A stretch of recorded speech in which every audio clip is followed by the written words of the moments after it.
اعوذ باللہ من الشیطان الرجیم بسم اللہ الرحمن الرحیم رب اشرح لی صدری ویسر لی امری واحلل عقدۃ من لسانی یفقہوا قولی رب یسر ولا تعسر وتمم بالخیر اللہم لا سہل الا ما جعلتہ سہلا وانت تجعل الحزن اذا شئت سہلا اللہم انفعنا بما علمتنا وعلمنا ما ينفعنا وزدنا علما آمین یا رب العالمین۔ آج ہم انشاءاللہ اللہ کے خاص فضل و کرم سے، اس کی خاص رحمت اور توفیق سے سورہ شورہ کی آیت نمبر 38 نمبر آیت سے انورڈ اپنا سبق دیکھیں گے اور کچھ آیات کو سمجھنے کی کوشش کریں گے۔ سب سے پہلے ہم اسی کی حمد اور اسی کا شکر اور اسی کی تعریف کرتے ہیں جس نے ہمیں یہ وقت اور یہ مہلت عطا فرمائی، جس نے ہمیں یہ سہولیات، یہ ضروریات، بے شمار نعمتیں، انعام و اکرام ہمارے اوپر کیا، اور خاص کر جس نے ہمارے دلوں میں یہ ڈالا کہ ہم اس بابرکت کلام کو سمجھنے کی کوشش کریں۔ اللہ تعالیٰ سے دعا ہے کہ اس کوشش میں ہمیں استقامت نصیب فرمائے، اس کے ذریعے سے اللہ تعالیٰ ہمیں صحیح راستے پر چلتے رہنے کی توفیق عطا فرمائے، اپنی اور اپنے ساتھیوں کی اصلاح کرنے کی توفیق عطا فرمائے، اور دنیا کے ساتھ ساتھ ہمیں اللہ تعالیٰ آخرت کی کامیابی اور بھلائی اور اپنا خاص فضل و کرم دنیا میں بھی اور آخرت میں بھی ہمارے شامل حال رکھیں۔ آمین یا رب العالمین۔ آگے بڑھنے سے پہلے حسب روایت ہم اپنا پچھلا سبق جو ہے اس کو دہراتے ہیں، جو کہ آیت نمبر 30 سے لے کر آیت نمبر 37 تک تھا، جس میں اللہ تعالیٰ نے فرمایا آیت نمبر 30 سے لے آنورڈ، اور تمہیں جو کچھ مصیبتیں پہنچتی ہیں وہ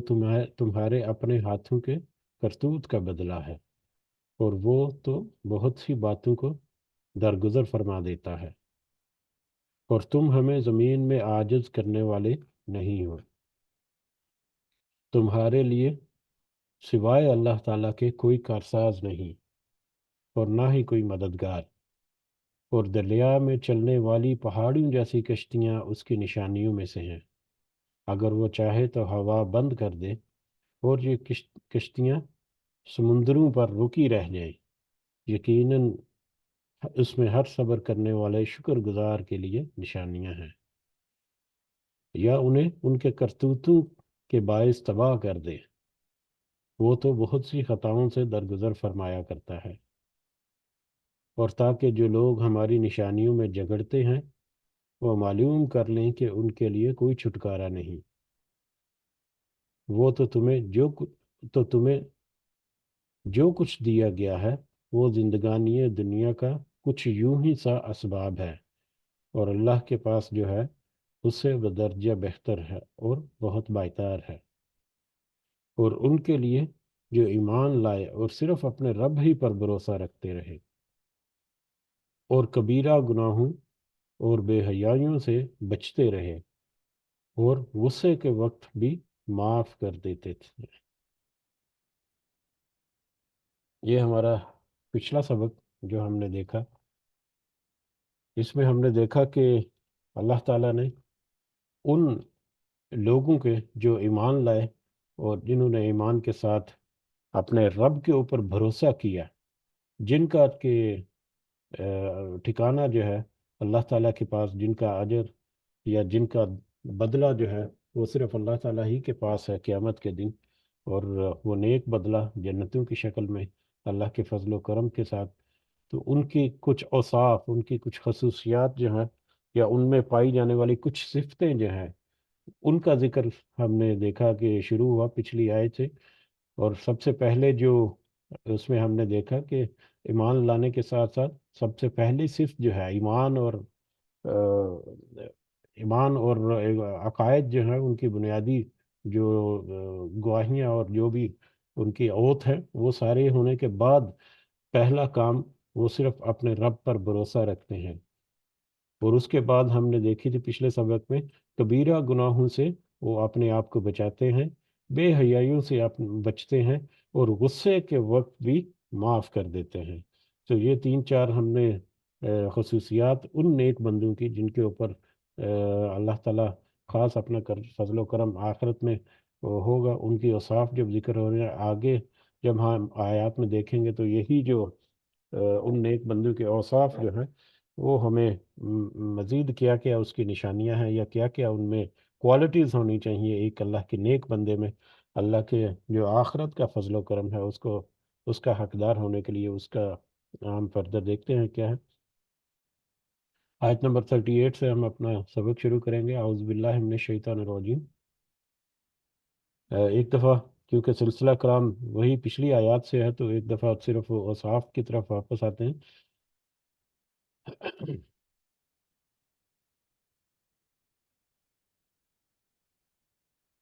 پس تم میں سے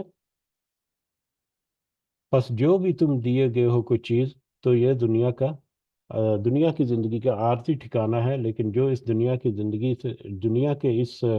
فائدے سے، دنیا کی اس کرنسی سے جو چیزیں تجارت کرتے ہیں، وہ کس کے لیے؟ وہ ما عند اللہ خیر، جو کہ اللہ کے پاس ہے، جو کہ بہتر ہے، اس کی تجارت کرتے ہیں نیک لوگ جو ہیں۔ اور وہ کون سے نیک لوگ ہیں جو جو اس تجارت کو کرتے ہیں، جو کہ بہتر بھی ہے، وہ ابقا اور زیادہ پائیدار بھی ہے؟ للذین آمنو، وہ لوگ جو ایمان لائے، اور ایمان کے ساتھ جو نیک عمل کرتے ہیں، وہ نیک عمل میں ان کے جو واضح اور جو اہم اوصاف ہیں، ان میں سے کیا اوصاف ہیں؟ وہ علی ربہم یتوکلون، کہ وہ اپنے رب پر بھروسہ رکھتے ہیں۔ والذین یجتنبون کبائر الاسم، اور وہ لوگ ہیں جو بچتے ہیں کبیرہ گناہوں سے۔ کبیرہ گناہوں کو بھی ہم نے سمجھنے کی کوشش کی تھی مختصر الفاظ میں، کہ کون کون سے ہیں۔ والفواحش، اور بے حیائیوں سے، بے حیائیوں سے، اور برے جو اس طرح کے عادتیں ہیں، بری نظر سے، برے ہاتھ سے، بری کاموں کے لیے قدم اٹھتے ہیں جو فواحش۔ وَإِذَا مَا غَضِبُوا هُمْ يَغْفِرُونَ، اور جو ہی وہ غصہ کرتے ہیں تو وہ معاف کر دیتے ہیں۔ غصہ جب ان کو آتا ہے ان کی ذاتی رنجش کی بنا پر، کسی نے ان کو کوئی تکلیف پہنچا دی، یا کچھ معاملات ایسے ہو گئے جس کے اوپر ان کو غصہ شدت کے ساتھ آیا، تو اس میں بھی وہ کنٹرول رکھتے ہیں اور وہ معاف کر دیتے ہیں۔ نہ صرف اپنا غصہ قابو میں رکھتے ہیں بلکہ معاف کر دیتے ہیں۔ اس کے بعد اگلا جو ہمارے پاس ہے، وَالَّذِينَ اسْتَجَابُوا لِرَبِّهِمْ، اور وہ لوگ جن سب نے حکم مانا اپنے رب کا، اور وہ جو اپنے رب کا حکم مانتے ہیں۔ اس کا دوسرا ترجمہ جو ہے وہ اس طرح سے بھی کیا گیا ہے کہ جو اپنے رب کی پکار پر لبیک کہتے ہیں۔ جو اپنے رب کا حکم مانتے ہیں یا رب کی بات پر، رب کی پکار پر لبیک کہتے ہیں۔ ظاہری مفہوم کے اعتبار سے کچھ ملتا جلتا ہی ہے، لیکن اس کی گہرائی کے اعتبار سے ہمیں کچھ تھوڑا سا اس میں ویریئنس نظر آتا ہے، کہ ایک تو یہ ہے کہ اپنے رب کا حکم مانتے ہیں، یا اپنے رب کی پکار پر لبیک کہتے ہیں۔ یہ رب کا حکم ماننا، رب کی پکار پر لبیک کہنا، یہ اپنی ذاتی حیثیت سے، اپنی ذاتی عبادات، ذاتی ان کے معاملات، جو ان کا ذاتی تعلق ہے حقوق اللہ کے ساتھ، یعنی اللہ کے جو احکامات ہیں اس کے ساتھ، یا ان کا ذاتی تعلق ہے اپنے معاشرے کے دوسرے جو اکائیاں ہیں، دوسرے جو لوگ ہیں، چاہے اپنے خاندان والے ہیں، چاہے رشتہ دار ہیں، غیر رشتہ دار، دوست یار اور باقی کولیگز وغیرہ، باقی سارے لوگ۔ تو جس طرح سے اللہ نے اور اس کے رسول صلی اللہ علیہ وسلم نے ہمیں حکم دیا ہے، اس کے مطابق وہ اللہ تعالیٰ کے احکامات کو مانتے ہیں۔ ہر معاملے میں وہ صرف اسی پر فوکس رکھتے ہیں، یا وہ اجتماعی اعتبار سے بھی، کہ اجتماعی طور پر اللہ کے دین کو غالب لانے کے لیے، اللہ کے دین کی تبلیغ کرنے کے لیے، اس کو پھیلانے کے لیے، دوسروں کو اس امن کے جو دائرہ ہے اس کے اندر لانے کے لیے کوشش کرتے ہیں، امن و ایمان کا برقرار رکھنے کے لیے، عدل و انصاف قائم کرنے کے لیے۔ یہ وہی یہاں پر دوسرے معنوں میں اگر دیکھا جائے اجتماعیت کے معنوں میں، تو وہی جو سلسلہ جو ہے غالباً آیت نمبر 8 10 12 کے ارد گرد ہم نے دیکھا تھا، کہ ایک اقامت دین کا سلسلہ جو ہے، جو حضرت نوح علیہ السلام سے چلا، پھر حضرت ابراہیم سے ہوتا ہوا حضرت موسیٰ اور حضرت عیسیٰ، اور پھر نبی کریم صلی اللہ علیہ وسلم تک یہ پہنچا۔ یہ وہی دین ہے، ایک ہی دین ہے۔ پھر نبی کریم صلی اللہ علیہ وسلم نے آگے پھر مطلب اس میں حجۃ الوداع کے موقع پر پھر اپنے صحابہ کو، ساتھیوں کو اور باقی ایمان والے جو ہیں ان کو یہ رسپانسبلٹی سونپ دی کہ اب تمہارا کام ہے کہ یہ جو چین ہے اس کو آگے تم پہنچاؤ، اور اللہ کا اور اس کے رسول صلی اللہ علیہ وسلم کا پیغام جو ہے وہ آگے پہنچاؤ اور تم رہنمائی کرو۔ تو وہی چین جو ہے وہ آج ہمارے تک بھی پہنچ رہی ہے۔ تو اس اعتبار سے اللہ کے دین کو غالب کرنے کے لیے، عدل و انصاف کو قائم رکھنے کے لیے اجتماعی طور پر بھی جو معاملات یا جو کام کرنے ہیں، وہ یہ لوگ جو ہیں وہ اجتماعی طور پر بھی، یہ واللہ جینا وہ ایک جنس کے طور پر بھی آ سکتا ہے کہ وہ لوگ یعنی کہ انفرادی طور پر جو بھی ہیں وہ اپنے اپنے معاملات کو اللہ تعالیٰ کے احکامات کے تابع کرتے ہیں، یا اجتماعی طور پر جو جہاں جہاں پر جو گائیڈ لائنز اللہ تعالیٰ کی اور نبی کریم صلی اللہ علیہ وسلم کی موجود ہیں ان کے مطابق نہ صرف خود کو اس راستے پر قائم رکھتے ہیں، اس صراط مستقیم پر یا اس دین کے راستے پر، بلکہ دوسروں کو بھی اس دھارے میں لانے کی کوشش میں ہر وقت مشغول رہتے ہیں۔ اس کے بھی بہت سارے مختلف پہلو ہیں جو اس میں ایڈ ہو سکتے ہیں، لیکن موضوع جو ہے میرا خیال ہے کلیئر ہے کہ اس میں بہت ساری ایسی برانچز جو اس کی نکلتی ہیں، جو ڈسکس ہو سکتی ہیں، وہ ساری کی ساری شامل ہوں گی اس میں۔ تو وہ لوگ جو اپنے رب کا حکم مانتے ہیں، یا وہ لوگ جو اپنے رب کی پکار پر لبیک کہتے ہیں، وہ اس کے حقدار ہیں کہ وہ مطلب اللہ کی طرف سے پائیدار اور بہتر جو اجر ہے وہ اس کے مستحق ہوں۔ پھر وہ اقام الصلاۃ، اور ان سب نے نماز قائم کی، اور وہ سب نماز قائم کی یا نماز قائم کرتے ہیں، اور یہ سب لوگ بھی انفرادی حیثیت سے بھی یا اجتماعی حیثیت بھی ہم نماز کو اگر دیکھیں تو وہ ایک ایسی عبادت ہے جو سب سے زیادہ ایک ویزیبل اور سب سے زیادہ نظر آنے والی چیز ہے ایک مسلمان کی اور ایک کافر کی پہچان کرنے کے لیے۔ سب سے جو پہلا جو مطلب ریفلیکشن ہے ہمیں ملتی ہے ایک مسلمان کے کردار میں یا اس کے روزمرہ کی معمولات میں، وہ نماز ہے۔ تو یہ نماز جو ہے یہ بھی انفرادی طور پر بھی اور اجتماعی طور پر، انفرادی طور پر نوافل وغیرہ پڑھنا، گھر کے اندر رات کو قیام اللیل وغیرہ کرنا، یا دیگر جو اللہ تعالیٰ کی عبادت میں نماز کے جو ہیں وہ انفرادی طور پر نفل اور جس کو ہم سنت کہتے ہیں، سنت موقدہ وغیرہ، یا اجتماعی طور پر باجماعت نماز کا اہتمام کر کے۔ اور یہ مختلف مواقع پر ہم دیکھتے ہیں روزانہ 5 نمازیں ہیں، جمعے کی نماز ہے، عیدین کی نمازیں ہیں، اس کے علاوہ اور بھی بہت سارے جو جہاں پر جمع ہو کر نماز جو ہے وہ ادا کی جاتی ہے۔ تو یہ ایک بہت ہی اہم ایک رکن ہے اور سب سے زیادہ ویزیبل اور سب سے زیادہ فرق کرنے والی جو چیز ہے۔ اور پھر نماز کو قائم رکھنا، چاہے وہ انفرادی اور اجتماعی طور پر ہو، وہ قائم رکھنے سے مراد ہے کہ وہ اس کا تسلسل کے ساتھ اس کے سارے لوازمات کو، چاہے چھوٹے ہیں بڑے ہیں، ان کو پورے کرتے ہوئے، چاہے وہ اجتماعی ہے انفرادی ہے، اس کے پورے انتظام کر کے، پورے اوقات کے اوپر، وقت وقت کے اوپر پوری خوشی و خضوع کے ساتھ، پوری تیاری کے ساتھ، دلی تیاری کے ساتھ بھی، روحانی اعتبار سے بھی اور جسمانی تیاری کے ساتھ بھی، پاکیزگی کے ساتھ ساتھ ساتھ، اور بڑا ویل مینیجڈ کر کے اس کو ادا کرنا اور اس کو قائم رکھنا اور پھر اس تسلسل کو برقرار رکھنا، یہ پورے کے پورے جو موضوع ہیں وہ اس میں آ جاتے ہیں۔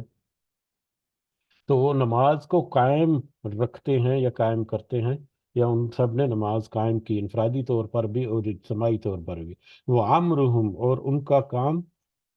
شورا مشورہ کرنا ہے، بینہم اب ان کے آپس کے درمیان، اور ان کا کام آپس میں مشورہ کرنا ہے، یا وہ آپس میں مشورہ کرتے ہیں۔ جو بھی کام وہ کرتے ہیں وہ آپس میں مشورہ کرتے ہیں یا مشورے سے کرتے ہیں۔ اب مشورہ کرنا یا شورا،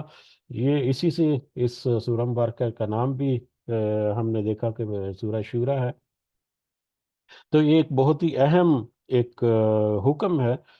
یا ایک بہت ہی اہم گائیڈ لائن ہے اللہ تعالیٰ کی طرف سے۔ اور وہ لوگ جو ایمان والے ہیں، جو اللہ کے اس آخری اور ابدی جو اجر ہے اس کا حقدار ہوں گے، ان کی ایک بہت اہم کوالٹی یہاں پر ذکر کی گئی ہے کہ وہ مشورہ کرتے ہیں۔ اس سے پہلے ہم نے دیکھا مشورہ کیا ہوتا ہے، ایک سمپل سی ڈیفینیشن ہے جو ہم روزمرہ معاملات میں ہمیں پتہ ہے کہ ایک دوسرے کے ساتھ کسی بھی معاملے میں، کسی کا ذاتی معاملہ ہو یا کسی کا خاندانی مطلب لوور لیول پر کچھ مطلب معاملات ایک دوسرے کے ہوں، یا اجتماعی لیول پر ملکی ریاستی سطح پر کچھ معاملات ہوں، تو اس میں ایک دوسرے کے ساتھ مشورہ کرنا، یہ اس کا عام سا مفہوم ہے، اور یہی مفہوم جو ہے وہ اس یہاں پر بھی ہے۔ نبی کریم صلی اللہ علیہ وسلم جو ہے وہ بھی نہ صرف وہ مشورہ کرتے تھے، بلکہ جو کوئی دوسرا کوئی مشورہ کو دیتا تھا تو ان کے مشوروں کے اوپر وہ غور بھی کرتے تھے، اور بہت سارے ایسے مقامات ہیں یا بہت سارے ایسے واقعات ہیں جہاں پر نبی کریم صلی اللہ علیہ وسلم نے اپنے صحابہ کرام کے مشورے کے مطابق اپنا کی فیصلہ جو کیا ہوا یا اپنا جو ارادہ جو کیا ہوا اس کو انہوں نے مطلب تبدیل کر کے کیا۔ اس سے پہلے ہم نے دیکھا کہ سورہ آل عمران میں اللہ جہاں پر غزوہ احد میں کچھ جو ایک مس مینجمنٹ ہو گئی مسلمانوں سے، اس کے بعد پھر اللہ تعالیٰ نے نبی کریم صلی اللہ علیہ وسلم کو حکم دیا کہ آپ اپنے جو ساتھی ہیں ان کو معاف کر دیں، اور ان کے لیے مطلب بخشش طلب کریں، اور ان کو مشورے میں شامل کرتے رہیں۔ تو وہاں پر نبی کریم صلی اللہ علیہ وسلم کو بھی اللہ تعالیٰ نے حکم دیا کہ اپنے جو ساتھی ہیں ان کو اپنے مشورے میں شامل رکھیں۔ تو لہٰذا نبی کریم صلی اللہ علیہ وسلم جو ہیں وہ بھی اپنے مشورے میں مطلب اپنے صحابہ کرام جو ہیں ان کو شامل رکھتے تھے۔ اب یہ مشورہ جو ہے یہ مختلف نوعیت یا مختلف معاملات ہو سکتے ہیں، یہ انفرادی اور اجتماعی طور پر بھی۔ سب سے پہلے تو یہ ہے کہ مشورہ کرنا، چاہے کسی کے ذاتی انتہائی ذاتی معاملہ ہے، چاہے وہ آپس کا کچھ افراد کا، جیسے کوئی گروہ ہے یا کوئی فیملی ہے ان کا آپس میں معاملہ ہے، چاہے وہ ہائر لیول کا ہے، مطلب لوکل لیول کا جس میں مطلب ریاست وغیرہ بھی آ سکتی ہے۔ تو ایک تو یہ ہے کہ مشورہ مشورہ کرنے کے فائدے جو ہیں وہ بھی بہت سارے ہیں۔ ایک تو یہ ہے کہ دوسرے سے مشورہ کرنے سے خاص کر اجتماعی یا دوسرے لوگوں کے معاملات جو ہیں جہاں پر دوسرے لوگوں کا حق یا دوسرے لوگوں کے معاملے میں کوئی ڈیسیجن میکنگ یا کوئی رائے جو ہے اس کا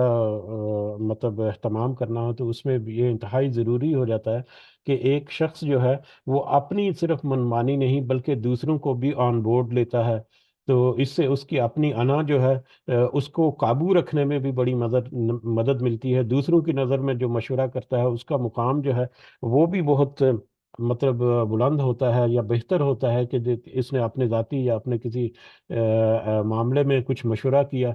دوسرے کو عزت دینے والی بات جو ہے وہ بھی اس میں ہمیں نظر آتی ہے۔ تکبر جو ہے اس کی نفی اس میں ہمیں نظر آتی ہے۔ اس کے علاوہ ایک اور ایک 11، ایک ایک ہوتا ہے اور دو جو ہے ایک ایک جو ہے وہ 11 ہو جاتی ہیں، کہ مشورہ کرنے سے پھر ہو سکتا ہے کہ کسی کے ذہن میں کوئی ایسی بات ہو جو کہ کوئی ایسا معاملہ ہو جو اس کے ذہن میں نہ ہو، کسی دوسرے سے مشورہ کرے گا تو وہ معاملہ جو ہے اس کی سمجھ میں آ جائے، یا بہت سارے ایسے معاملات۔ تو بہت سارے فائدے ہیں مشورہ لینے کے، ٹھیک ہے، یا مشورہ کرنے کے۔ اور پھر مشورہ جو جن کے ساتھ کیا جاتا ہے وہ بہت میٹر رکھتے ہیں کہ کس کے ساتھ مشورہ کرنا ہے، اور مشورہ جو ہے ہمیشہ اسی کے ساتھ کیا جاتا ہے جو کہ اس معاملے میں کوئی سمجھ بوجھ رکھتے ہوں، ان کی کوئی ایکسپرٹی ہو، ان کا کوئی ایکسپیرینس ہو، یا ان کے پاس کوئی مطلب اس طرح کے ہو کوئی وسائل ہوں کہ جو اس میں بہتر رائے یا بہتر گائیڈ لائن جو ہے وہ دے سکتے ہیں۔ اب اگر کوئی بلڈنگ بنانی ہے تو بلڈنگ بنانے کے لیے کسی موچی سے تو مشورہ نہیں کیا جائے گا۔ موچی، ہاں اگر موچی بھی ہے اگر اپنے کاروبار کے اعتبار سے، لیکن اس کا کوئی ایکسپیرینس ہے، اس نے کچھ ایسا کام کیا ہوا ہے یا کروایا ہوا ہے، یا اس کے تجربے میں کوئی بات گزری ہوئی ہے، تو پھر یقیناً یہ وہ بندہ ہے جس کا جو اس بات کا حقدار کہہ لے کہ اس سے مشورہ کیا جائے۔ تو اسی طرح ذاتی اعتبار سے، اسی طرح سے اجتماعی طور پر بھی ہم دیکھتے ہیں کہ اس سورہ مبارکہ کے انٹروڈکشن میں بھی ہم نے ذکر کیا تھا کہ خاص کر مسلمان ممالک میں مجلس شورا جو ہے وہ بنی ہوئی ہوتی ہے، جہاں پر شورا کے اجلاس ہوتے ہیں، تو وہ ملکی سطح پر، ریاستی سطح پر جو معاملات ہیں، خاص کر اس میں اسلامی معاملات جو ہیں ڈسکس تو وہی ہوتے ہیں مجلس شورا میں، لیکن یہ لازمی نہیں کہ اسلامی معاملات ہی مطلب ویسے تو پورے ملک کی ریاست جو ہے اس کا انتظام چلانا، ہمارا دین جو ہے وہ ہر معاملے میں رہنمائی دیتا ہے۔ تو ہر معاملے میں جو بھی معاملہ درپیش ہو اس میں ڈسکشن جو ہے وہ ہو سکتی ہے۔ بہرحال مجلس شورا یا شورا کونسل وغیرہ جو ہے وہ بھی ایگزیکٹلی یہی ہے کہ وہ بیٹھ کر بڑے بڑے معاملات میں مشورہ کرتے ہیں، ایک دوسرے کے ساتھ گفت و شنید کرتے ہیں اور حل نکالنے کی کوشش کرتے ہیں اور بہتر راستہ جو ہے وہ تلاش کرنے کی کوشش کرتے ہیں، بالغرض یہ کہ اس کی بہت ساری اور مختلف جو ہمیں چیزیں جو ہیں وہ ہم اپنے معاشرے میں نظر آتی ہیں، اپنے ارد گرد نظر آتی ہیں۔ اور پھر نبی کریم صلی اللہ علیہ وسلم کے حوالے سے اگر ہم دیکھیں تو وہ ہمارا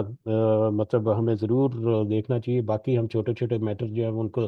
سکپ کرتے ہیں، کہ نبی کریم صلی اللہ علیہ وسلم کی اپنی زندگی میں بہت سارے مواقع ایسے ہیں جس میں انہوں نے نہ صرف دوسروں سے مشورہ لیا بلکہ ان کے مشورے کے مطابق اپنا اپنا جو فیصلہ ہے وہ بھی کیا، یہ کئی دفعہ فیصلہ بدل بھی دیا، جیسا کہ ہمیں پتہ ہے کہ غزوہ بدر کے موقع پر نبی کریم صلی اللہ علیہ وسلم کے حکم سے ان کا خیمہ جو ہے وہ ایک جگہ پر نصب کر دیا گیا، تو خیمہ نصب ہو چکا تھا، اس کے بعد کچھ صحابہ نے ارد گرد کا جائزہ لے کر نبی کریم صلی اللہ علیہ وسلم کو ان کی اجازت سے مشورہ دیا کہ کچھ حالات و واقعات اور کچھ مطلب فیزیبلٹیز کی وجہ سے ہمیں لگتا ہے کہ فلاں جو جگہ ہے وہاں پر اگر آپ کا خیمہ رکھا جائے تو وہ زیادہ مطلب پر اثر بھی ہوگا، محفوظ بھی ہوگا، یہ اس طرح سے۔ تو نبی کریم صلی اللہ علیہ وسلم نے اس کے اوپر تھوڑا سا وچار کیا اور انہوں نے پھر کہا کہ ہاں ٹھیک ہے، نبی کریم صلی اللہ علیہ وسلم نے پھر اپنے صحابہ کی جو جو کہنے کا مشورہ تھا ان کے اوپر انہوں نے پھر مطلب اس کے مطابق پھر اپنا فیصلہ جو ہے وہ تبدیل کیا اور خیمہ جو ہے اس کو بدل کیا گیا۔ اور بھی بہت سارے معاملات میں غزوہ خندق کے موقع پر دیکھیں کہ حضرت سلیمان فارسی نے مشورہ دیا تھا خندق کھودنے کا، جو کہ ایک پوری ڈسکشن ہوئی تھی کہ کس طرح سے ٹیکل کرنا ہے، اور پھر حضرت سلیمان فارسی کا جو مشورہ تھا وہ مناسب لگا اور اس کے مطابق پھر نبی کریم صلی اللہ علیہ وسلم نے اس کو انڈورس کیا۔ غزوہ احد جب ہوا تو اس وقت بھی معاملہ درپیش تھا، جب قریش کے جو لشکر ہیں وہ مطلب سر پر دوڑے آ رہے تھے، تو اس وقت بھی مشورہ درپیش تھا جو نبی کریم صلی اللہ علیہ وسلم نے اپنے صحابہ سے لیا کہ کیا کہ ان کے ساتھ مقابلہ جو ہے مدینہ شہر کے اندر کرنا چاہیے یا مدینہ سے باہر جا کر کرنا چاہیے۔ تو بہت سارے منافق جو ہیں اس میں عبداللہ ابن ابی جو ہے اس نے تو یہی مشورہ دیا تھا کہ ہم مدینہ کے اندر ہی کرتے ہیں، لیکن کچھ صحابہ کے آپس میں بات چیت کرنے سے پھر یہی فائنل ہوا کہ مطلب باہر ہم چلتے ہیں، احد کے مقام پھر مختص ہوا اس کے لیے۔ اس کے علاوہ بھی بہت سارے واقعات ہمیں ملتے ہیں، جیسا کہ حدیبیہ کے مقام پر آپ نے دیکھا جب عمرہ کے لیے نیت سے آئے، نبی کریم صلی اللہ علیہ وسلم بھی احرام باندھا ہوا ہے اور ان کے سارے صحابہ بھی اور جانور بھی، جو ہدی جو قربانی کے جانور وہ ساتھ لے کر آئے۔ تو جب وہ حدیبیہ کا معاملہ ہوا اور وہاں پر ایک ایگریمنٹ طے پا گیا، تو نبی کریم صلی اللہ علیہ وسلم نے اپنے صحابہ سے کہا کیونکہ اب عمرہ تو نہیں کرنا، واپس جانا ہے، تو نبی کریم صلی اللہ علیہ وسلم نے کہا کہ اپنے احرام کھول دو اور قربانی جو ہے یہیں پر کر دو۔ تو صحابہ کرام جو ہے وہ کچھ تذبذب کا شکار تھے کہ اب ہم تو عمرہ کیے بغیر واپس جا رہے ہیں، ایک محبت کہہ لیں یا لگاؤ یا جو بھی اس طرح کا معاملہ تھا، تو وہ ایک ششو پن کا تھا کہ اب نبی کریم صلی اللہ علیہ وسلم نے حکم دے دیے، اب اس بارے میں کچھ تذبذب تھا ان کا۔ تو اس وقت جو ام المومنین تھی ہماری اماں ام سلمہ، تو وہ نبی کریم صلی اللہ علیہ وسلم کے ساتھ تھیں، تو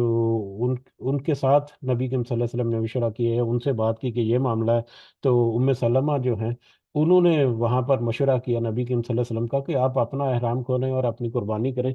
تو آپ کے دیکھا دیکھی دوسرے بھی کرنا شروع کر دیں گے۔ تو اسی طرح سے نبی کریم صلی اللہ علیہ وسلم نے کیا، انہوں نے اپنا احرام کھولا اور قربانی جب کی، تو دوسرے صحابہ جو تھے جو ان کے ساتھ تھے، ڈیفینیٹلی وہ آپ کیسے پیچھے رہ سکتے تھے، تو انہوں نے بھی پھر اسی کو فالو کیا۔ تو اس طرح سے ہم دیکھتے ہیں کہ بہت سارے معاملات میں نبی کریم صلی اللہ علیہ وسلم جو ہیں وہ نہ صرف دوسروں سے مشورہ کرتے تھے بلکہ دوسروں کے مشورہ جو ہے اس کے مطابق وہ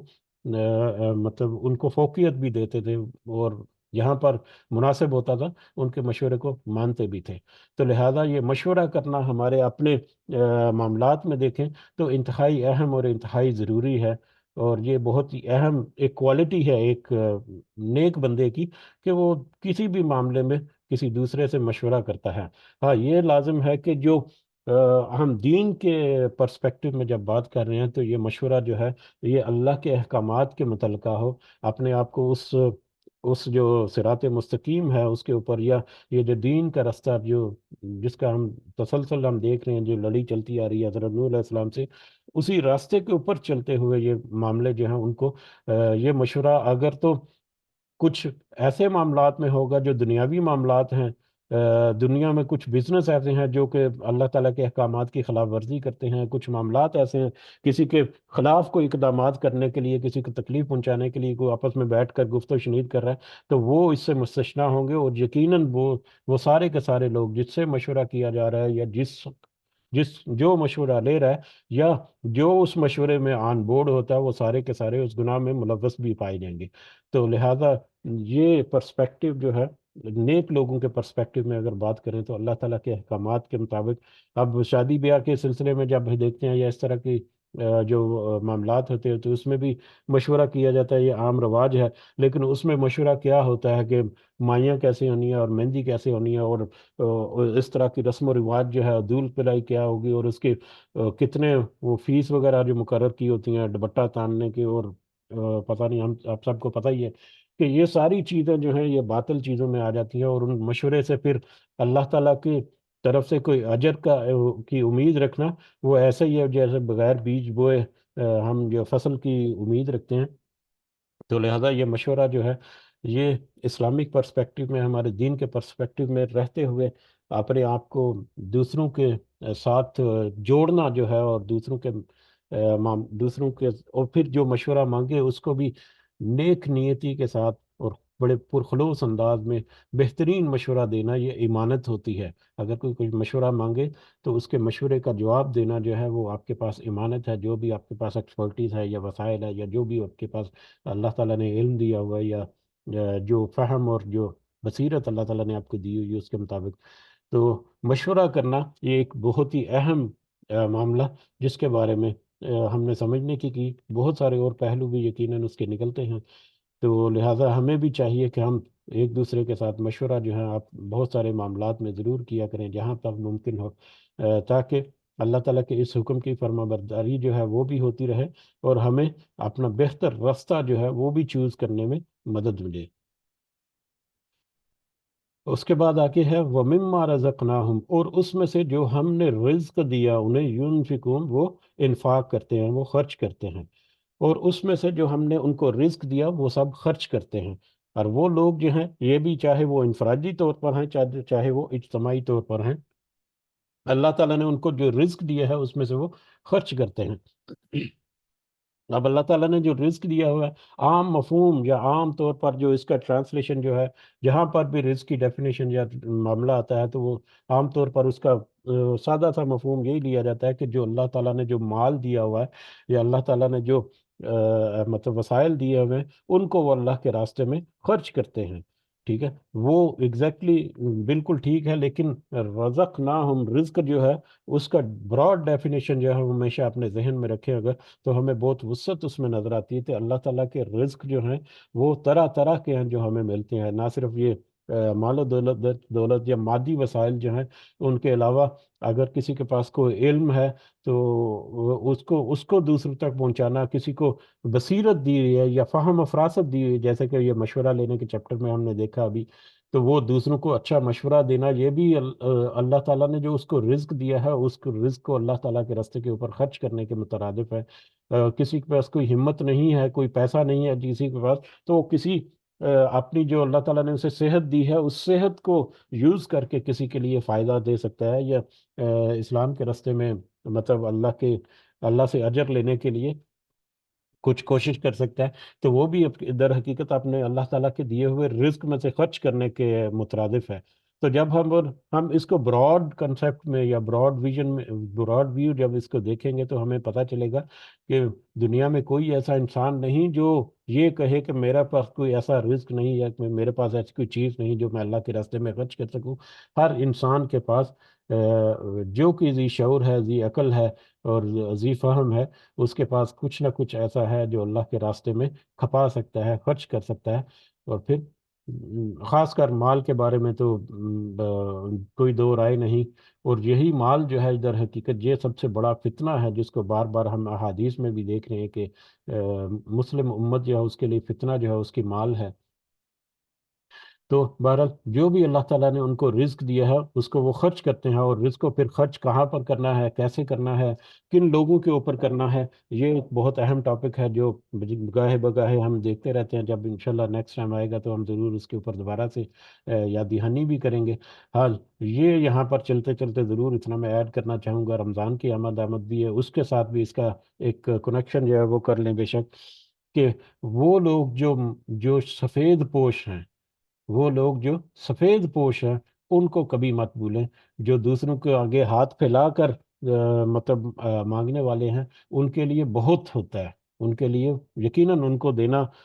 یہ بھی ہوتا ہے، یہ ایسا نہیں کہ ان کو مت دیا جائے، لیکن ان کو کہیں نہ کہیں سے کچھ وسائل جو ہے وہ ملتے رہتے ہیں، کہیں نہ کہیں سے ان کو۔ لیکن جو سفید پوش لوگ ہیں، جو دوسروں کے آگے ہاتھ نہیں پھیلاتے، ان کو خود ڈھونڈ کر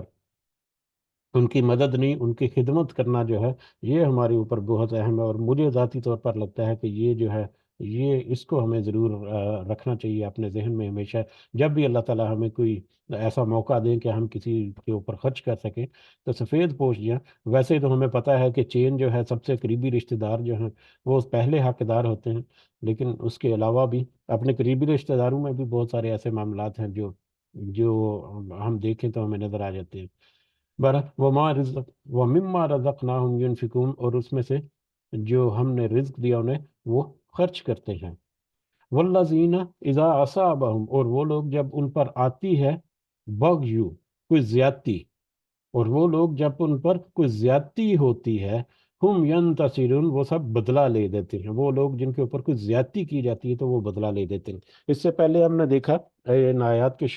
یعنی اس موضوع کے شروع میں آیت تھی کہ جب غصہ جو ہے اس کے اوپر وہ قابو پا لیتے ہیں، جب ان کی کوئی معاملہ ایسا ہوتا ہے تو غصہ اس کے اوپر شفیق صاحب نے بھی جو بات کی تھی کہ ہمیں بہت سارے چھوٹے چھوٹے میٹرز میں بہت جلدی غصہ آ جاتا ہے، اور بہت ہی مطلب پارا جو ہے جس کو کہتے ہیں ہائی ہو جاتا ہے، لیکن وہ زیادہ تر معاملات جو ہیں وہ کسی ذاتی رنجش یا لوور لیول کا ایک میٹر تھا، جس میں کسی انفرادی طور پر کسی شخص کے ساتھ کوئی ایسا معاملہ ہو گیا، کسی نے کوئی ایسی بات کر دی، یا ہو سکتا ہے کہ کوئی اگلا جو ہے اس کی کوئی انٹینشن ایسی نہ ہو جائے، لیکن گزرتے پڑتے اس سے کچھ ایسا معاملہ ہو گیا جس سے دوسرے کسی کو ایسی کفت ہوئی کہ وہ غصے میں آ گیا۔ جیسے کہ شفیق صاحب نے گاڑی کا تذکرہ کیا تھا کہ ڈرائیور جب گاڑی چلا رہا ہوتا ہے کوئی دوسرا غلطی کرے تو اس کے اوپر مطلب بغیر کسی نیت کے یا بغیر کسی ارادے کے اچانک کوئی ایسی سچویشن ہو جائے تو بہت غصہ آ جاتا ہے کہ یہ کیسے چلا رہا ہے۔ یہ دیکھ بالکل چھوٹی سی مثالیں ہیں، اس سے بڑی بڑی بہت سارے میٹرز ہو جاتے ہیں، لیکن جہاں پر جو اس غصے کو نہ صرف وہ قابو کرتا ہے بلکہ اس کو اگنور کر دیتا ہے، معاف کر دیتا ہے، جو ایک بڑی خصوصیت تھی کا ذکر ہوا تھا، اب یہاں پر ہے جب ان کے اوپر زیادتی ہوتی ہے تو وہ اس کا بدلہ لیتے ہیں۔ اب یہاں پر زیادتی جو ہے وہ ایک براڈر کنسپٹ میں یا بڑے لیول پہ آ گئی، کہ وہ معاملات جہاں پر اجتماعی طور پر امن و امان کا مسئلہ جو ہے اس کو برقرار، امن و امان کو برقرار رکھنے کے لیے کچھ بہت سارے معاملات ہیں جن کے اوپر قابو رکھنا جو ہے وہ بہت ضروری ہے۔ سادہ سے یا مختصر ترین الفاظ میں قصاص کا کہنا ہے کہ جہاں کوئی ایسا معاملہ، کوئی ایسی ظلم اور زیادتی کسی نے کر دی کہ جہاں پر اس کا قصاص جو ہے وہ اس کا حق ہے، تو اس قصاص کو وہ لینے کا قابل ہے یا لینے کا حق رکھتا ہے، تو وہ قصاص لیتا ہے۔ یہاں پر ہے آیت، اور یہ آیت جو ہے یا یہ موضوع جو ہے اس قدر اہم ہے کہ اس کی فردر ایکسپلینیشن اللہ تعالیٰ نے آگے دی کہ یہ قصاص کا معاملہ یا کسی کے ظلم کے بدلے جو بدلہ لینا ہے اس کے معاملے میں بہت زیادہ احتیاط کی ضرورت ہے، یہ ہمیں نظر آئے گا۔ اس کی جو تمہیدی آیت ہے کہ جب ان کے اوپر کوئی ظلم ہوتا ہے، زیادتی ہوتی ہے بغاوت کے ساتھ، تو پھر وہ اس کا بدلہ لیتے ہیں، یعنی قصاص کہتے ہیں نا، وہ ہم نے پڑھا ہوا پہلے کہ قصاص میں حیات ہے، کہ اگر کسی نے ناحق قتل کر دیا ہے تو اس قتل کا قصاص جو ہے وہ معاشرے کی زندگی کی ضمانت ہے، کیونکہ وہی ایک راستہ ہے جس سے آپ امن و امان قائم رکھ سکیں گے، کہ ایک کسی مجرم کو اس کے جرم کی سزا دی جائے گی تو پورا معاشرہ جو ہے اس کو دیکھ کر سبق حاصل کرے گا، اور کسی کی ہمت نہیں ہوگی کہ وہ دوبارہ سے اس کو مطلب ایسے جرم جو ہے وہ کرے۔ تو قصاص اس لیے بہت اہم ایک جزو ہے جزا و سزا کے میٹر میں، دنیا کے جو معاملات ہیں اس میں۔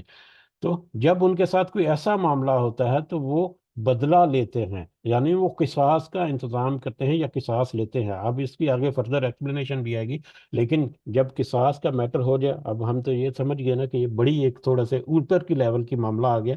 تو اب قصاص جو ہے وہ اس لیول پر پہنچنا کہ وہ اب قصاص لینے کا حقدار ہے، اس سے پہلے کچھ سٹیپس ہیں جن کو فالو کیا جاتا ہے اجتماعی طور پر بھی۔ خود اگر کسی نے ناحق قتل کیا ہے یا کوئی ظلم اور زیادتی کسی کے اوپر کی ہے، جیسا کہ قصاص کے بارے میں ہم نے پڑھ چکے ہیں کہ جس نے جتنا ظلم کیا ہے اس کا بدلہ جو ہے وہ بھی اتنا ہے، ناک کے بدلے ناک، کان کے بدلے کان، ہاتھ کے بدلے ہاتھ، اس طرح سے ہم نے دیکھا۔ تو آ، وہ کچھ سٹیپس ہیں جن کو طے کر کے اس لیول پر پہنچتا ہے کہ اس کے اب جو ہے وہ قصاص جو ہے اس کا بن گیا، اب اس کا قصاص جو ہے وہ ہو سکتا ہے، لینا چاہیے، لینا ہے، ٹھیک ہے۔ کوئی انویسٹیگیشن ہوگی، کون جرم ہے، کس نے کیا جرم ہے، کون مجرم ہے، کس نے جرم کیا، کیسے جرم کیا، کیا حالات و واقعات تھے، کیا کوئی گواہی ہے، کیا کوئی لوگ جانتے ہیں، یہ ساری جو لیولز ہیں ان کو طے کرنے کے بعد یہ فائنل ہو گیا کہ ہاں اس کا قصاص بنتا ہے۔ اب اس کے پاس پورا اختیار آ گیا، جس کے اوپر ظلم اور زیادتی کی گئی، کہ وہ قصاص لے، بدلہ لے۔ تو اب وہ اس کا حق جو ہے اس کو مل گیا کہ وہ بدلہ لیتا ہے، ٹھیک ہے۔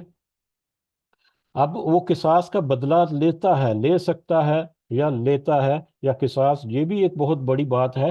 کہ فائنل کر کے ڈکلیئر کر دیا جائے کہ یہ مجرم ہے اور اس کا یہ جرم ہے اور اس کی یہ سزا بنتی ہے۔ یہ بھی ایک بہت معاملہ ہے آج کل کی دنیا کے معاملات میں، دیکھیں کہ مطلب کیسا انصاف کا سسٹم ہے۔ اللہ تعالیٰ ہم سب کو محفوظ رکھے کہ جج کے سامنے جس نے فیصلہ کرنا ہے، اس کے سامنے کوئی قتل کر دے تو جج جو ہے وہ اس کو فیصلہ نہیں دے سکتا جب تک کہ اس کے پاس دوسرے تیسرے شواہد نہ آ جائیں، اور پھر جج کے سامنے کیا ہوا قتل جو ہے وہ مجرم جو ہے وہ بھی آزاد ہو سکتا ہے، کہ بہت سارے ہمیں اندازہ ہے کہ کس طرح سے معاملات ہیں۔ تو اس پرسپیکٹو میں اگر دیکھا جائے تو اسلامک جو قوانین ہیں، یا جو طور طریقے ہیں، جو ضابطے ہیں، جو اصول ہیں، ان کے اوپر چلتے ہوئے جب ہم راستہ طے کریں گے تو ہم یقیناً حق تک پہنچ جائیں گے۔ کسی بات معاملے میں اگر کوئی ڈنڈی نہیں مارے گا تو یقیناً جو ہے وہ حق جو ہے وہ اس کو ضرور ملے گا اس دنیا میں بھی۔ بہرحال وہ بدلہ لیتے ہیں، وہ جزاء، اور بدلہ جو ہے اس کا قصاص جو ہے یا بدلہ جو ہے، سیئہ برائی کا، سیئاتن برائی ہے، مثلها اسی جیسی، برائی کا بدلہ، اگر برائی کا بدلہ جو ہے وہ اسی جیسی برائی ہے۔ اب یہ بدلہ جو ہے وہ ظاہری کام جو ہے وہ تو برا ہے، اگر کسی نے ناحق قتل کر دیا ہے تو اس کے بدلے میں اس کو قتل کرنا ہے، ٹھیک ہے، جس نے یہ قتل کیا ہے۔ اب قتل کرنا یہ تو ایک کام تو برا ہے، لیکن قصاص میں جب ہوگا تو بے شک وہ برا ہی کام ہے، لیکن اب یہ اس کا حق ہے، یا اب یہ ہونا چاہیے، یا اس کے پاس آپشن ہے کہ وہ اس کو کرے۔ اس میں یہ برائی نہیں ہے، یہ ایسی برائی جیسے کہ طلاق کے بارے میں، کہ مطلب حلال چیز ہے لیکن بہت ناپسندیدہ چیز ہے، ٹھیک ہے۔ تو وہ طلاق سے بچنے کے لیے بہت سارے راستے جو ہیں وہ اپنانے کی ضرورت جو ہے اس کی طرف ہمیں اشارہ ملتا ہے، کہ یہ معاملہ، یہ جو معاشرے کی جو اکائی ہے، یا جو فیملی کی جو اکائی ہے، وہ اسی طرح سے چلتی رہے۔ اسی طرح سے یہاں پر بھی، کہ اب وہ برائی جو ہوگی اس کا بدلہ جو ہے وہ تو اسی کے برابر ہے، تو وہ تو لیا جا سکتا ہے، لیکن اس سے اجتناب اگر کرے، جیسا کہ ہمیں آئی کے اگلے حصے میں نظر آئے گا، تو وہ اس کے لیے کہیں زیادہ بہتر ہے۔ یا دوسرا جو ہے کہ برائی کا بدلہ اسی جیسی برائی ہے، کہ یا دوسرا مفہوم اس کا یہ مل سکتا ہے کہ جس قدر کسی نے برائی کی ہے اسی قدر اس برائی کا بدلہ اتنی سی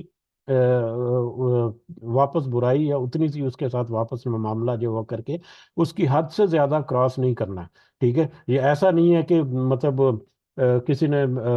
ایک شخص کے بچے کو، بیٹے کو قتل کر دیا تو جا کر اس کے بیٹے کو قتل کر دے، نہیں، اس کے بیٹے کو اگر قتل کرے گا تو یہ اپنی حد سے بڑھنے والی بات ہے۔ جس نے قتل کیا ہے اس کو قتل کرنا یا اس سے بدلہ لینا جو ہے وہ بنتا ہے۔ کسی کے ساتھ کوئی ظلم اور زیادتی کر دی ہے، کسی نے کسی بیٹے کے ساتھ کوئی ظلم اور زیادتی کر دی، جو جا کر اس کے بیٹے کے ساتھ اسی طرح کی زیادتی، تو یہ برائی کے بدلے میں جو کام ہوگا یہ در حقیقت برائی ہوگی۔ تو جس نے برائی کی ہے اور جس قدر برائی کی ہے اسی قدر اور اسی سے اس کا بدلہ لینا جو ہے وہ وہ بھی اس کے مفہوم میں سامنے آ جاتا ہے۔ تو جو دو تین مختلف پہلو سے اس کا مفہوم جو ہے وہ ہمیں ملتا ہے، کہ برائی کا بدلہ در حقیقت چاہے وہ برا ہی ظاہری طور پر نظر آتا ہو، لیکن اللہ تعالیٰ نے اس کا حق دے دیا ہے، یا جس قدر برائی کی ہے اس قدر اس سے بدلہ جو ہے، اور جس نے برائی کی ہے یا جو ظلم اور زیادتی کی ہے اسی سے اس کا بدلہ، اس کے کسی الٹرنیٹو سے نہیں۔ کسی نے کسی غلام کو قتل کر دیا تو اس کے بدلے میں اس کا غلام اٹھا کر لے جائیں گے قتل کرنے کے لیے، تو یہ اس کی اجازت نہیں ہے بالکل۔ فمن عفا، اور پھر جو معاف کر دے، وَأَصْلَحَ، اور اصلاح کر لے، فَأَجْرُهُ عَلَى اللَّهِ، تو اس کا اجر تو اللہ پر ہے۔ اگر کوئی معاف کر دے اور اصلاح کر لے تو اس کا اجر تو اللہ پر ہے۔ اب یہ قصاص جو ہے وہ واضح ہو چکا، سارا کچھ جو ہے وہ سامنے آ چکا، اب اس کے پاس اختیار ہے کہ چاہے وہ اس ظلم کا بدلہ جو ہے وہ لے لے، چاہے وہ اس کو معاف کر دے۔ اب ظلم کا بدلہ لینے یا معاف کرنے کے بھی دو تین ہیں، جیسے قتل کے معاملے میں کہ اس کے بدلے میں اس کو قتل کیا جائے، یا اس سے اس کا فدیہ، فدیہ نہیں، وہ کیا کہتے ہیں، قصاص یا رقم وغیرہ جو ہے وہ اس سے لے لی جائے، یا تیسری صورت یہ ہے کہ معاف کر دیا جائے، یا رقم لے کر بھی اگر اس کے بدلے میں بھی اگر مطلب اس کو چھوڑ کر اس کو معاف کر دیتا ہے تو یہ دونوں بھی ہیں، وہ بھی جمع ہو سکتے ہیں۔ تو اللہ تعالیٰ کہہ رہے ہیں کہ برائی کا بدلہ لینے کا پورا حق ہے، اللہ نے یہ حق دیا ہے، ایون کہ اللہ بھی مطلب کوئی دنیا کی طاقت جو ہے اسے وہ حق جو ہے وہ واپس نہیں لے سکتی، لیکن اس کے باوجود اللہ تعالیٰ کہہ رہے ہیں کہ اگر وہ معاف کر دے اور اصلاح کر لے، اصلاح کر لے یعنی اپنی اصلاح کر لے، یا اس کے ذریعے سے معاشرے کی اصلاح جو ہے وہ ہو جاتی ہے کہ وہ اصلاح کر لے، تو اس کا اجر تو اللہ کے ذمہ ہے۔ اس کو اگر معاف کر دے گا اور اصلاح کر لے گا تو اس کا بدلہ کتنا ہوگا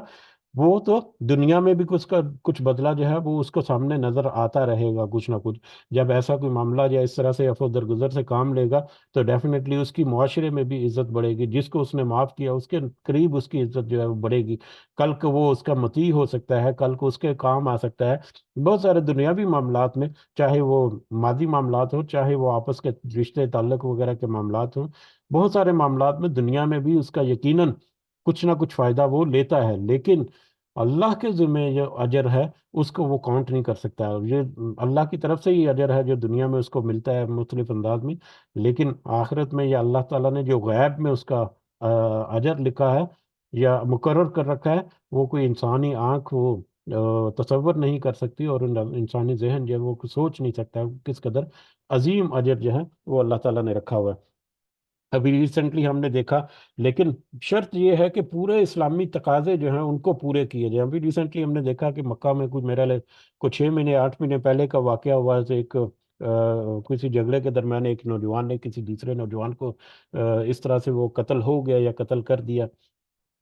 تو بہت سوشل میڈیا پہ آیا تھا کہ کس طرح سے انویسٹیگیشن کر کے جج نے مطلب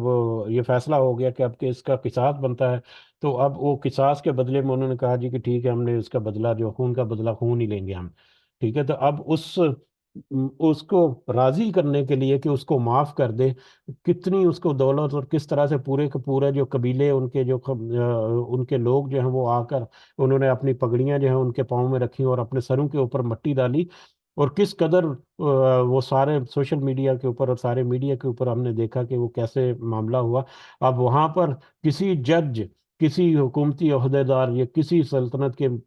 جو حکمران تھے، کسی کے پاس کوئی اختیار ہم نے نہیں دیکھا کہ وہ ایک چھوٹے سے یا غریب یا متوسط، غریب سے وہ متوسط قسم کے لگتے تھے وہ لوگ جو ہیں، ان کے اوپر اپنا اثر و رسوخ قائم کر سکیں یا ڈال سکیں کہ اس کو معاف کر دو تم۔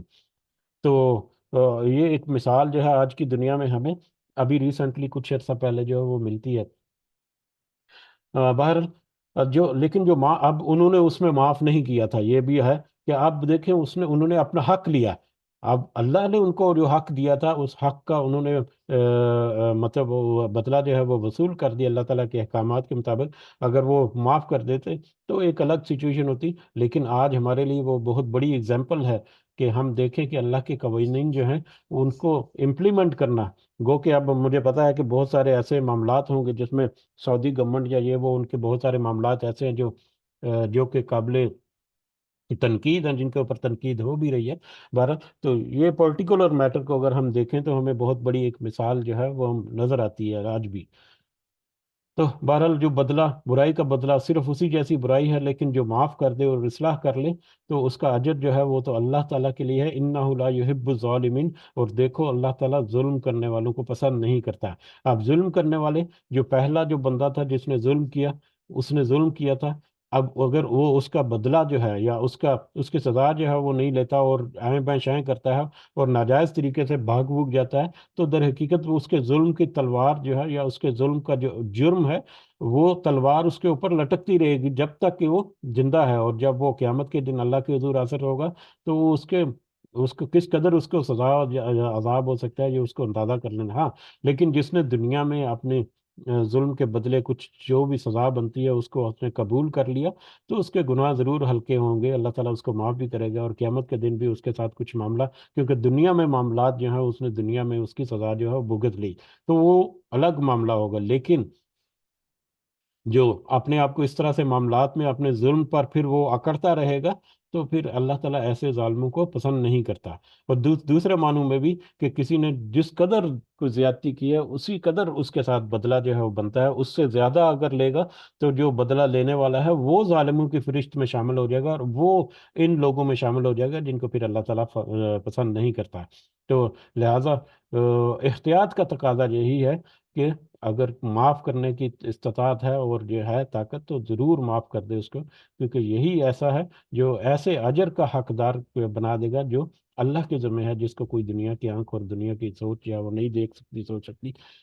لیکن اگر خدا نہ خواستہ ظلم کا بدلہ لیتے ہوئے کہیں پر کوئی حد کراس ہو گئی، تو پھر اللہ تعالیٰ ایسے لوگوں کو پسند نہیں کرتا، اور جن کو پسند نہیں کرتا اللہ تعالیٰ ان کے بارے میں جگہ جگہ پر وارننگ جو ہے وہ دے رکھی ہے اللہ تعالیٰ نے قرآن مجید میں. وہ وَلَمَنْ نِنْتَصَرَ، اور بلا شبہ جو بدلہ لے بعد ظلم ہی، اپنے اوپر ظلم کے بعد، فَأُولَئِكَ، تو وہ یہی وہ لوگ ہیں، مَا عَلَيْهِم مِّن سَبِيلٍ، کہ نہیں ہے ان پر کوئی الزام کا راستہ. بلا شبہ جو بدلہ لے لے، ہاں جو بدلہ لے ان کے اوپر ظلم کے بعد، یعنی جو بھی قصاص یا جو بھی اس بدلے میں اس کو بنتا ہے، جو بدلہ لے دے، تو یہ وہ لوگ ہیں کہ ان کے اوپر کوئی الزام کا کوئی راستہ نہیں بنتا ہے، ان کے اوپر الزام تراشی نہیں کی جا سکتی. ظاہر ہے ظلم تو جس نے کیا ہے وہ ظالم تو وہ ہے، یہ تو مظلوم ہے. تو جو مظلوم جس کو کوئی حق مل جائے کہ ٹھیک ہے وہ بدلہ تم لے سکتے ہو، اور وہ پھر اپنا بدلہ لے لے، تو پھر اس کا یہ اقدام جو ہے، یہ کوئی اس کے اوپر الزام، یہ اس کا کوئی جرم نہیں ہوگا، بلکہ یہ اس کا حق ہوگا جو اس نے لے لیا. تو جو مظلوم ہے جب وہ ظلم کا بدلہ لے لے گا تو اس کے اوپر کوئی الزام تلاشی جو ہے وہ نہیں کی جا سکتی. ہاں البتہ جس نے ظلم کیا تھا، انما السبیل علی الذین، بے شک راستہ یا الزام تو ان لوگوں پر ہے جنہوں نے یظلمون ظلم کیا تھا، جو سب ظلم کرتے ہیں، الناس لوگوں پر. یعنی جو ظالم ہے در حقیقت وہ ہیں کہ انہوں نے ایک ایسا کام کیا جو کہ ان کے اوپر الزام تھا، ملزم تھے، جن کے اوپر جرم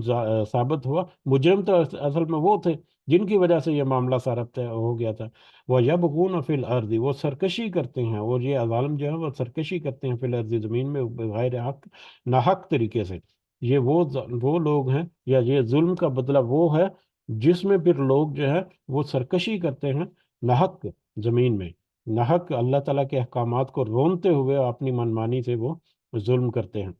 اولئک لہم عذاب علیم، ایسے یہی وہ لوگ ہیں کہ ان کے اوپر دردناک عذاب ہے، کہ ان کے اوپر اللہ تعالیٰ کی طرف سے ایسا دردناک عذاب ہوگا جس کا کوئی گمان بھی نہیں کر سکتے وہ اس دنیا میں.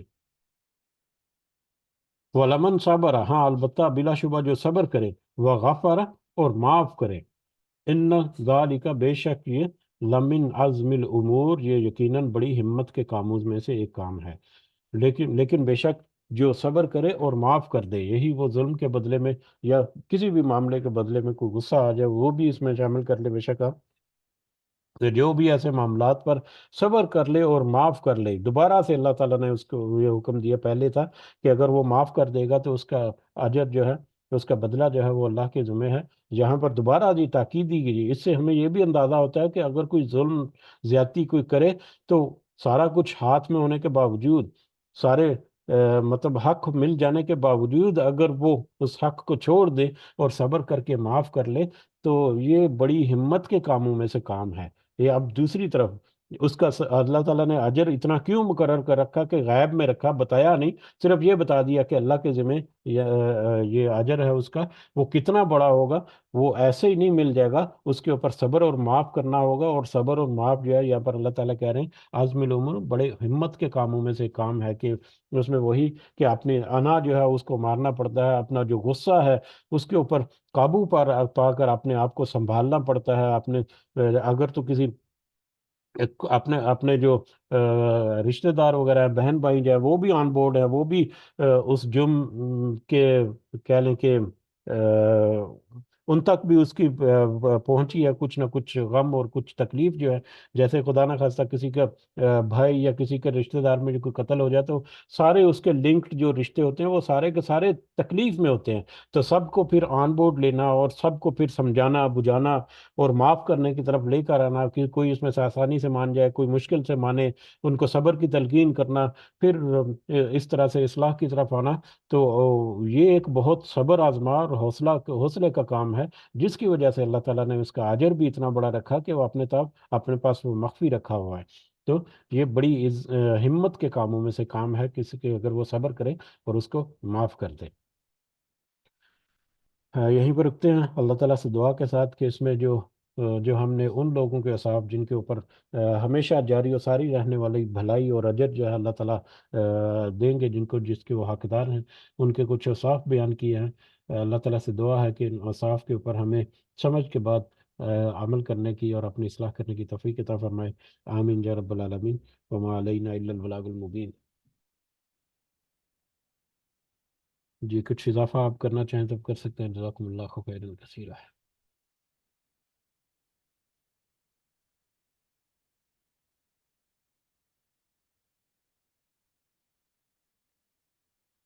جی ٹھیک ہے، اجازت چاہتے ہیں پھر اس کے ساتھ ہی اللہ تعالیٰ سے دعا میں ضرور یاد رکھیں، اللہ تعالیٰ ہم سب کا حامی ناصر ہو، جو بھی معاملات میں ہمارے ساتھ کوئی پریشانیاں ہیں یا کچھ ایسے معاملات ہیں، اللہ تعالیٰ سے خاص دعا ہے کہ خاص اپنا فضل و کرم ہمارے اوپر اور ہمارے چاہنے والوں کے اوپر اور سارے مسلمان جو ہیں سب کے اوپر فرمائے اللہ تعالیٰ۔ غزہ اور فلسطین جو ہے اور کشمیر میں معاملات جو ہیں وہ بڑے کریٹیکل ہمیں پتہ ہے، ان کے لیے بھی دعا ضرور کریں، اور وہ جہاں تک ہو ان کے ساتھ تعاون بھی ضرور کرتے رہیں۔ رمضان کے مہینے میں اپنے جو سفید پوش لوگ ہیں وہ اور دوسرے جو مستحق ہیں ان کے ساتھ ضرور ان کی پلاننگ جو ہے ابھی سے کریں، اور باقی معاملات میں بھی اللہ تعالیٰ سے دعا ہے کہ اللہ تعالیٰ ہمیں اس کی ہمت طاقت و توفیق دے کہ ہم اللہ تعالیٰ کے دیے ہوئے رزق میں سے جس جگہ سے بھی ہمارے اللہ تعالیٰ نے رزق دیا ہے اس رزق کو ہم اس کی مخلوق کے اوپر بھی خرچ کرتے رہیں۔ اللہ تعالیٰ ہمارے والدین کو صحت سے بھرپور زندگی عطا فرمائے۔ جی شفیق صاحب آپ کچھ کہنا چاہیں گے؟ السلام علیکم ورحمۃ اللہ وبرکاتہ۔ وعلیکم السلام۔ جی اشفاق صاحب انشاءاللہ رمضان کی آمد آمد ہے انشاءاللہ، اللہم بلغنا رمضان، اللہ تعالیٰ ہمیں خیر و عافیت سے رمضان میں انٹر کر دے، الحمدللہ رب آمین العالمین۔ آمین۔ تو اس کے ساتھ ساتھ روز کی کلاس میں ایک دو احادیث جو رمضان کے حوالے سے یعنی کہ دعائیں وغیرہ ہیں وہ بھی ہم تھوڑی سی اس میں ذرا بات کر لیا کریں، تو وہ کیا خیال ہے آپ کا؟ بالکل ہو سکتا ہے، اب یہ آخری ہفتہ چل رہا ہے اور جی ہاں، تو اس میں دیکھیں پارٹیسپیٹ کوئی کرنا چاہیں تو ضرور کر سکتے ہیں انشاءاللہ، میرے ذہن میں بھی کوئی ایسا ہوگا تو یا آپ اس میں کر دیے کریں، میں تھوڑا سا ٹائم جو ہے وہ کم کر دوں گا۔ اور دوسرا یہ بھی ہے کہ رمضان میں یہ کلاس جو ہے وہ منقطع موقوف رہے گی، پھر پچھلے 2 سال بھی ایسے ہی رہے، تو اس دفعہ بھی یہ موقوف رہے گی، اپنی اپنی معاملات جو ہیں جو آسانی سے کرتے رہیں، اپنی اپنی عبادات جو ہیں، تو ضرور اگر آپ کے پاس ابھی ہے کوئی آپ کہنا چاہ رہے ہیں تو کہہ سکتے ہیں، جزاک نہیں انشاءاللہ میں نے کیا ترتیب دے کے تو پھر انشاءاللہ اس پہ بات کریں گے انشاءاللہ۔ چلیں ضرور انشاءاللہ۔ انشاءاللہ ہاں، وہ ایک اور بات کرنی تھی، وہ جنہوں نے کہا تھا دعا کرنے کے لیے انشاءاللہ خیر ہوگی، ان کا پتہ نہیں لگا کہ کیا ہوا معاملہ، میں تو انتظار کر رہا ہوں خیر کی خبر کے لیے، مٹھائی کے لیے نہیں ہے، خیر کی خبر کے لیے کہ وہ خیر خیر، ہے انشاءاللہ۔ ہاں وہ خیر ابھی آن دی وے ہے، خیر ویسے وہ باجی ہماری آج نہیں ہمارے مجلس میں، لیکن یہ ہے کہ ان کا وہ چل رہا ہے پروسیس، الحمدللہ، بس جی دعا اللہ کریں خیر اللہ کرے، تعالیٰ۔ اللہ سبحانہ وتعالیٰ رمضان سے پہلے پہلے جو بھی ان کا معاملہ، اللہ سبحانہ اپنی برکت سے جناب میرا ان کا معاملہ حل کر دے انشاءاللہ۔ آمین انشاءاللہ، جزاک اللہ خیر۔ جزاک اللہ خیر۔ ٹھیک ہے، اختتام کی طرف جاتے ہیں واپس، اللہ تعالیٰ سے دعا کے ساتھ کہ ہمارے والدین کو صحت سے بھرپور زندگی عطا فرمائے، جس دنیا میں حیات ہیں اور جو اس دنیا سے گزر گئے ہیں، ہمارے والدین اور بہن بھائی سارے مومنین اور مومنات، اللہ تعالیٰ سب کو اپنے خاص فضل و کرم سے جنت الفردوس میں اعلیٰ مقام عطا فرمائے۔ رب ارحمہما کما ربیانی صغیرا، رب ارحمہما کما ربیانی صغیرا، رب ارحمہما کما ربیانی صغیرا، ربنا آتنا فی الدنیا حسنة وفي الآخرة حسنة وقنا عذاب النار، ربنا ظلمنا أنفسنا وإن لم تغفر لنا وترحمنا لنكونن من الخاسرين، ربنا تقبل منا إنك أنت السميع العليم وتب علينا إنك أنت التواب الرحيم، سبحان ربك رب العزة عما يصفون وسلام على المرسلين والحمد لله رب العالمين، سبحانك اللهم وبحمدك أشهد أن لا إله إلا أنت أستغفرك وأتوب إليك، جزاكم الله خيرا كثيرا، السلام عليكم ورحمة الله وبركاته.